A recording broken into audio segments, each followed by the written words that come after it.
சற்று முன் டெல்லியில் இருந்து வந்த முக்கிய செய்தி. தமிழகத்திற்கு அமித்ஷா வந்தது எதற்காக தெரியுமா? ஸ்டாலினை தூங்க விடாமல் செய்த சம்பவம் என்ன நடந்தது? வாருங்கள் முழுமையாக பார்க்கலாம். 2026 சட்டமன்ற தேர்தலுக்கு இன்னும் காலம் இருக்கிறது. ஆனால் தமிழக அரசியலில் இப்போதே சூடுபிடிக்க தொடங்கியுள்ளது. இந்த சூட்டுக்கு முக்கிய காரணமாக மாறியிருக்கிறார் மத்திய உள்துறை அமைச்சர் அமித்ஷா. அவர் சமீபத்தில் தமிழகத்திற்கு வந்தது ஒரு சாதாரண வருகை இல்லை. 2026 தேர்தலுக்கான பாஜக என்டிஏ அரசியல் அறிவிப்பாகவே இந்த பயணம் பார்க்கப்படுகிறது. கடந்த சில ஆண்டுகளாகவே தமிழகத்தில் திமுக அரசின் மீது மக்களிடம் உருவாகியுள்ள அதிருப்தி, கோபம், நம்பிக்கை இழப்பு, இதையெல்லாம் மத்திய அரசும் பாஜகவும் உன்னிப்பாக கவனித்து வருகிறது. அதன் வெளிப்பாடே அமித்ஷாவின் இந்த வருகை. அவர் பேசிய முக்கிய விஷயம் என்ன? 2026 தமிழகத்தில் ஆட்சி மாற்றம் வரும் என்ற அரசியல் நம்பிக்கைதான். அதற்காக கட்சி அமைப்புகளை பலப்படுத்த வேண்டும், கூட்டணி அரசியலில் தெளிவு வேண்டும், திமுக அரசு எதிர்ப்பு வாக்குகளை ஒருங்கிணைக்க வேண்டும் என்று தெளிவான சிக்னல் கொடுத்திருக்கிறார். குறிப்பாக அதிமுக, பாமக உள்ளிட்ட என்டிஏ கூட்டணி கட்சிகள் குறித்து அமித்ஷா அதிக முக்கியத்துவம் கொடுத்தார். வலுவான கூட்டணி இல்லாமல் தமிழகத்தில் ஆட்சி மாற்றம் சாத்தியமில்லை என்பது அவருக்கும் தெரியும். அதே நேரத்தில் திமுக அரசின் மீது மறைமுகமாக நேரடியாகவும் கடுமையான விமர்சனங்களை முன்வைத்தார். சட்டம் ஒழுங்கு, பெண்கள் பாதுகாப்பு, முதலீடுகள், வேலை வாய்ப்புகள், ஊழல், கடன் சுமை, இந்த விஷயங்கள் தான் 2026 தேர்தலின் முக்கிய பேசு பொருளாக மாறப்போகிறது. அமித்ஷாவின் இந்த பயணம் ஒரு டீசர் தான். அரசியல் யுத்தம் இப்போதே தொடங்கிவிட்டது. 2026 தமிழக அரசியலின் திசையை மாற்றுமா? அதற்கான பதிலை மக்கள்தான் தீர்மானிக்கப் போகிறார்கள். 2026 சட்டமன்ற தேர்தல் இன்னும் வரவில்லை.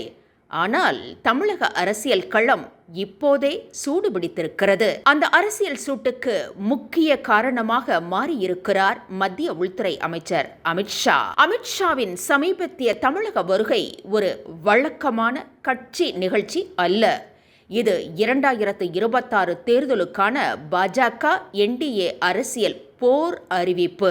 அவர் வந்த நேரம், அவர் பேசிய வார்த்தைகள், அவர் சந்தித்த தலைவர்கள் எல்லாமே ஒரே விஷயத்தை சொல்கிறது.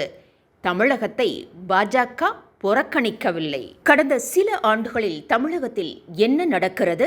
திமுக ஆட்சிக்கு எதிரான அதிருப்தி, சட்டம் ஒழுங்கு குறித்த அச்சம், பெண்கள் பாதுகாப்பு கேள்விக்குறி, முதலீடுகள் வெளியேறுதல், வேலைவாய்ப்பு பற்றாக்குறை, கடன் சுமை, இந்த அனைத்தையும் மத்திய அரசும் தேசிய பாஜகவும் உன்னிப்பாக கவனித்து வருகிறது. அந்த அரசியல் சூழ்நிலையில்தான் அமித்ஷா தமிழகத்தில் கால் பதிக்கிறார். அவர் பேசும் ஒவ்வொரு விஷயமும் ஒரே தேர்தல் ஸ்ட்ராட்டஜி, கூட்டணி அரசியல் முக்கிய ஆயுதம். தமிழக அரசியலில் ஒரு விஷயம் வரலாறே சொல்கிறது என்றால் அது வலுவான கூட்டணி அமைத்தால் வெற்றி பெறலாம் என்பதுதான். அதனால்தான் அமித்ஷா கூட்டணி அரசியலுக்கு மிக முக்கியத்துவம் கொடுக்கிறார். அதிமுக, பாமக மற்ற என்டிஏ கட்சிகள் திமுக அரசு எதிர்ப்பு வாக்குகளை ஒருங்கிணைக்கும் ஒரே மேடையாக இந்த கூட்டணி பார்க்கப்படுகிறது. திமுக அரசுக்கு எதிரான தாக்குதல். அமித்ஷாவின் பேச்சுக்களில் திமுக அரசின் மீது பல குற்றச்சாட்டு முன்வைக்கப்பட்டன.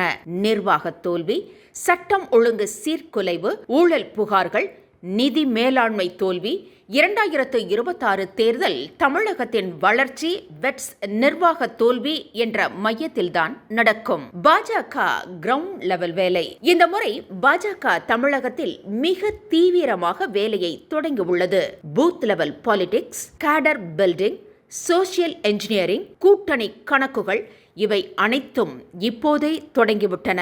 இது டீசரா, ட்ரெய்லரா என்றால் அமித்ஷாவின் தமிழக வருகை ட்ரெய்லர் அல்ல, டீசர் மட்டுமே.